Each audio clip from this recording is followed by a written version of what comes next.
পটাশপুরে মৃতা গৃহবধূর দেহের ময়না তদন্তে খুশি নয় তার পরিবার। পাশাপাশি ময়না তদন্তের পর দেহ নিতে অস্বীকার করেছেন মৃতার ছেলে সহ পরিবারের সদস্যরা।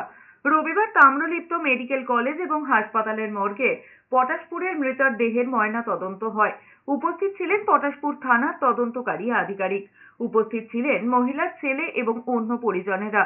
পুলিশ সূত্রে খবর, ময়না তদন্তের প্রাথমিক রিপোর্টে জানা যায় বিষক্রিয়ায় মৃত্যু হয়েছে ওই মহিলার। কিন্তু মৃতার পরিবার এই রিপোর্টে খুশি নয়।